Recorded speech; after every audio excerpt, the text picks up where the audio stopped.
It's Thursday, the 13th of January. Good morning, Europe. These are our top stories. No breakthrough at security talks in Brussels as NATO rejects Russia's key demands. But diplomatic efforts continue today in Vienna. UK Prime Minister Boris Johnson faces calls to resign after admitting that he did attend a party while the country was in lockdown. And a New York judge rejects Prince Andrew's bid to have a civil suit against him thrown out. Now the British royal could face trial later this year. After 4 hours of tense talks, the US and NATO have rejected key Russian security demands for easing tensions over Ukraine, but are keeping the door open for future talks.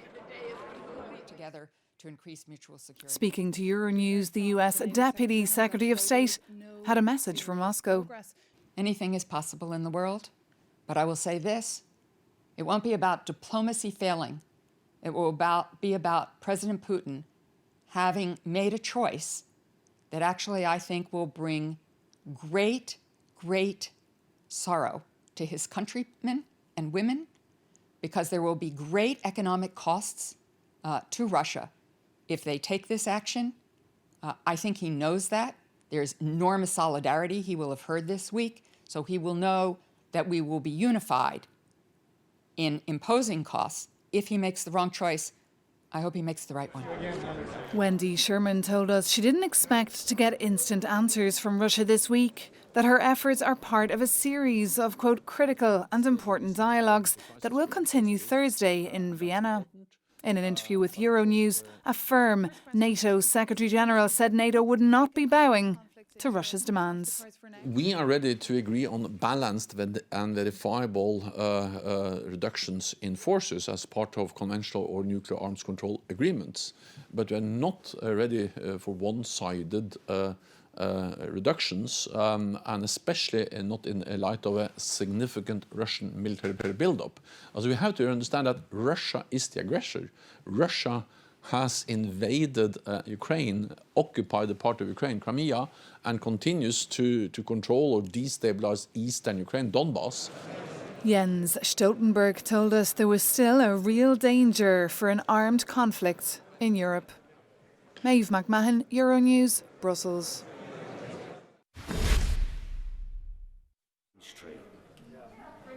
Boris Johnson has issued an apology during a grilling at Wednesday's Prime Minister's questions.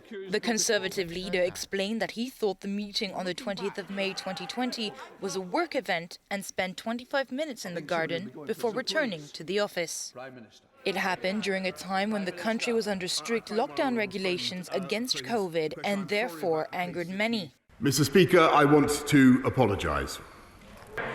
I have learned enough to know that there were things we simply did not get right. And I must take responsibility. He went on to explain that the garden was an extension of the Downing Street office, but he did acknowledge that he should have done things differently. The opposition leader Keir Starmer says it's a worthless apology. Thank you, Mr. Speaker. Well, there we have it. After months of deceit and deception, the pathetic spectacle of a man who's run out of road. Is he now going to do the decent thing and resign? However, Boris Johnson made no mention of stepping down. He only reiterated that everyone should wait for the results of the independent inquiry. Meanwhile, a High Court judge says that the UK government's operation of a VIP lane for suppliers of PPE equipment during the pandemic was illegal. Well, calls for Boris Johnson to resign are increasing, not just from the opposition parties, but from his own party as well now. We've had Tory MPs coming out saying that he should go.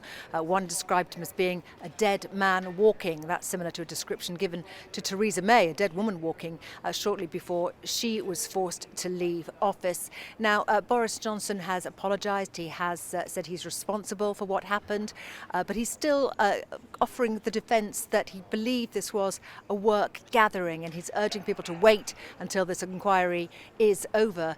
Certainly no sign of him resigning just yet, so he could do that in the next week or two ahead of the inquiry result, or perhaps wait till that comes through, or he could perhaps face a vote of no confidence if enough MPs demand that. Equally, he could try and stick it out. He could try and refocus the public's mind onto issues such as the COVID vaccination programme, for example, or the cost of living, which is another big hurdle looming for him to face. Certainly the British public has showed anger, fury, outrage, disgust, call it what you will.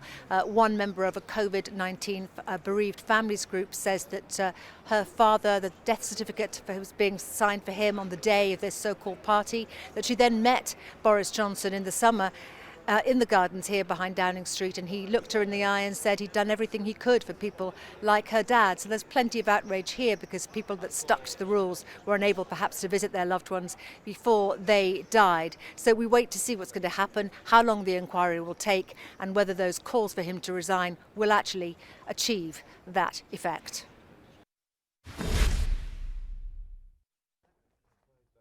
British royal Prince Andrew will face a civil lawsuit in the United States over allegations he sexually assaulted an underage girl. A New York judge on Wednesday rejected Andrew's bid to have the case thrown out. Virginia Giuffre is taking the prince to court over accusations he abused her when she was 17 years old. She says she was trafficked by the late convicted paedophile Jeffrey Epstein, a friend of the prince. Epstein's ex-girlfriend, Ghislaine Maxwell, also a friend of the prince, was convicted by a US court last month on sex trafficking charges.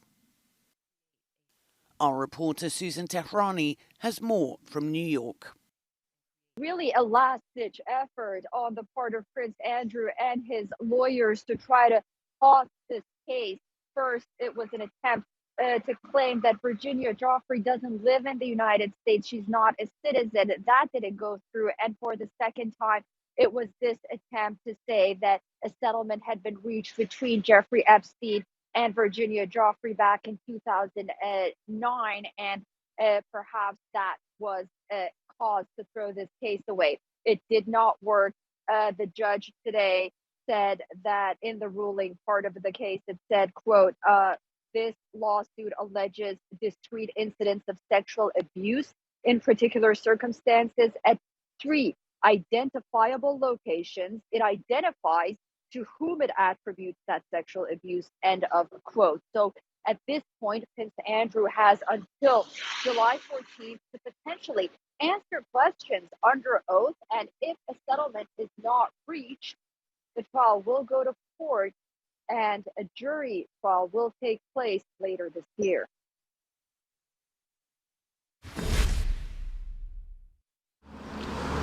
The UK has reported nearly 400 new deaths from COVID. It's the second day in a row that the daily figure has hit an 11-month high. Wednesday's number hasn't been reached since February the 24th last year, when 442 deaths were reported. The WHO has urged people not to be complacent. While Omicron causes less severe disease than Delta, it remains a dangerous virus, particularly for those who are unvaccinated.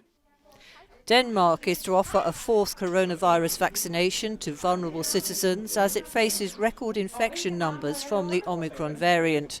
However, the European Union's drug regulator has expressed doubts about the need for a fourth dose and said there was currently no data to support this approach. Switzerland is to halve its quarantine time to 5 days to tackle its wave of COVID infections that's threatening to derail the economy. The reduction comes into effect from today. The government says it's possible because the Omicron variant has a shortened time between infection and transmission. And in France, schools have closed their doors ahead of a nationwide strike. Teachers are frustrated with what they say is the constant changing of COVID rules by the government. Testing and isolation requirements for potential COVID cases are disrupting classes, making teaching unmanageable.